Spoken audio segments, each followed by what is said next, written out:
जरा विचार करिएगा। भगवान के मंदिर,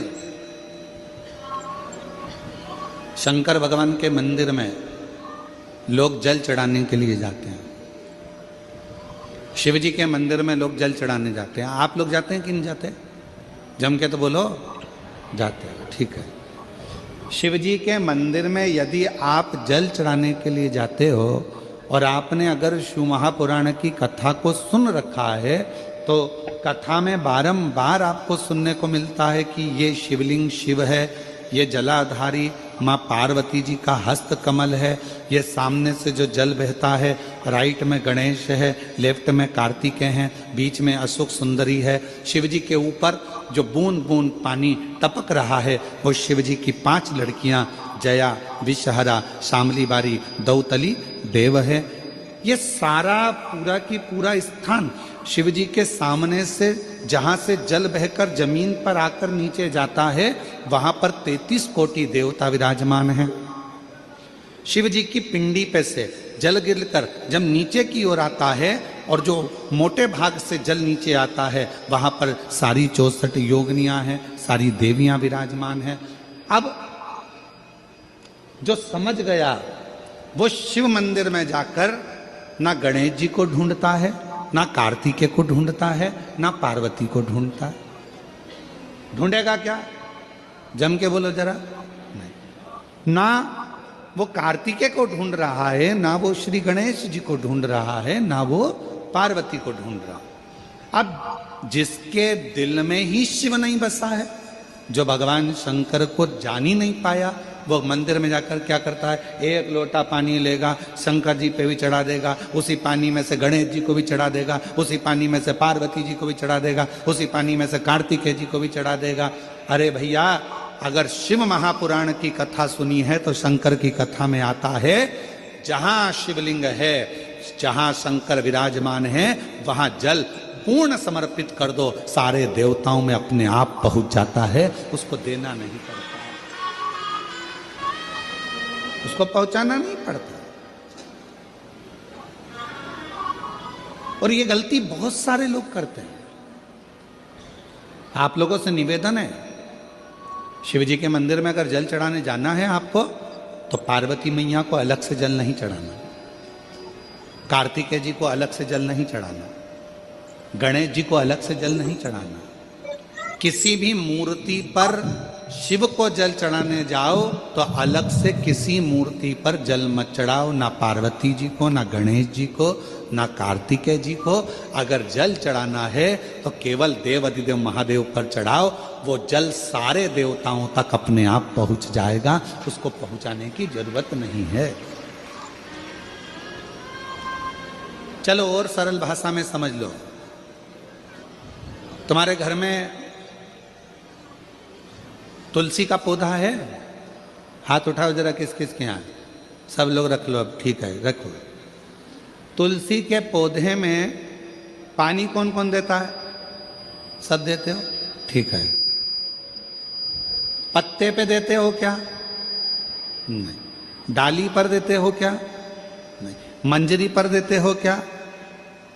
तुलसी में पानी कहाँ दिया जाता है? तुलसी की जड़ में। जड़ में पानी दे दिया तो वो तुलसी के पत्ते पत्ते में पानी पहुंच जाता है, मंजरी में पानी पहुंच जाता है। वृक्ष की जड़ में पानी दे दिया तो वो पानी सब दूर फल में, फूल में, डाली में, पत्ती में, सब जगह पर वो पानी पहुंच जाता है। उसी तरह जैसे जल जड़ में दिया जाता है, पानी जड़ में दिया जाता है तो वो सब जगह पहुंच जाता है। उसी तरह शिव मंदिर में केवल शंकर भगवान पर जल चढ़ाया जाता है तो वो सब देवताओं तक पहुंच जाता है, सब देवताओं तक।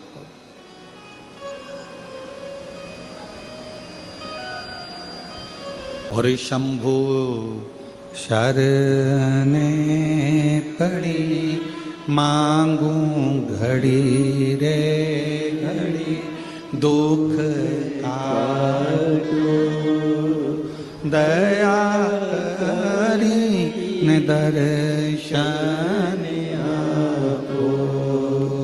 शंभु शरण पड़ी मांगो घड़ी रे घड़ी दुख काटो दया करीने दर्शन आपो शंभु शरण पड़ी मांगो घड़ी रे घड़ी दुख काटो दया करीने दर्शन आपो। आपको अलग से जल देने की जरूरत नहीं है, पत्ते पर अलग से पानी डालने की जरूरत नहीं है, डाली में अलग से जल देने की जरूरत नहीं है। केवल जड़ में पानी दीजिए, फूल में, पत्ती में, फल में, सब जगह पर वो पानी पहुंच जाता है।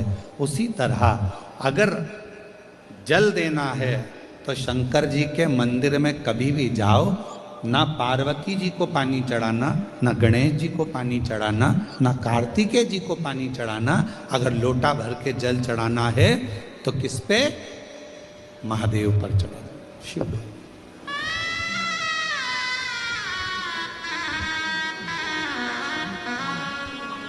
गलती तो नहीं करोगे? बोलो तो जम के। कहाँ जल चढ़ाओगे? शिव जी। अब कई लोग पार्वती जी कपड़े पहनी है, वस्त्र पहनी है, तो भी पानी चढ़ा के चले जाते हैं। गणेश जी वस्त्र पहने हैं तो भी लोग पानी चढ़ा के चले जाते हैं। कार्तिकेय जी वस्त्र पहने हैं तो भी लोग पानी चढ़ा देते हैं। ये ठीक नहीं। शिव महापुराण में सीधी सीधी बात करिए, सारी समस्या का हल एक लोटा जल। अब जल कितना लेकर गई हो मंदिर के लिए? जम के बोलो, एक लोटा। अब सियोर वाला महाराज कह रहा है कि एक लोटा जल सारी समस्या का हल। तुम जल चढ़ाते चढ़ाते इतने दिन हो गए, तुम्हारी समस्या का हल क्यों नहीं हुआ? क्यों?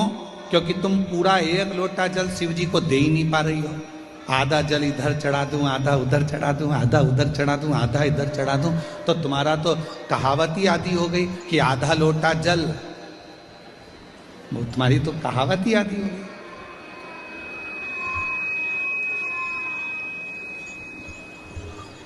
पूरा एक लोटा चढ़ा? अरे बोलो तो जम के। नहीं चढ़ा, नहीं चढ़ा। इधर पार्वती जी को चढ़ा दिया, गणेश जी को चढ़ा दिया, कार्तिकेय को चढ़ा दिया, और फिर शिव जी को जल चढ़ा रही है। या शंकर जी को चढ़ाने के बाद थोड़ा सा बचा कर इधर भी चढ़ा दूं, उधर भी चढ़ा दूं, उधर भी चढ़ा दूं, मन में रख लिया बचा कर। पशुपति व्रत की महत्वता में स्वयं शिव महापुराण में पाशुपत्य अस्त्र, पाशुपत व्रत और पाशुपत योग, तीन चीजों में पशुपति व्रत की महत्वता में यहां तक कहा है कि तुम पशुपति व्रत के लिए अगर कोई मीठा बना रही हो, प्रसाद बना रही हो, तो वो प्रसाद जितना बनाया है वो पूरा की पूरा लेकर मंदिर जाना पड़ता है। बोलो सही है कि गलत है? कढ़ैया में, भगोनी में जितना प्रसाद, हलवा बनाया, खीर बनाई, जितनी बनाई है सब लेकर जाओ, छोड़कर नहीं जा सकते। अगर आधा प्रसाद कढ़ैया में छोड़ दिया और आधा लेकर गए हो तो प्रसाद के दो हिस्से हो गए। भगवान पशुपति व्रत को स्वीकार नहीं करेगा, वो स्वीकार नहीं। बनाओ उतना जितना मंदिर में लेकर जाना है, बनाओ उतना जितना परमात्मा के दरवाजे पर लेकर जाना है।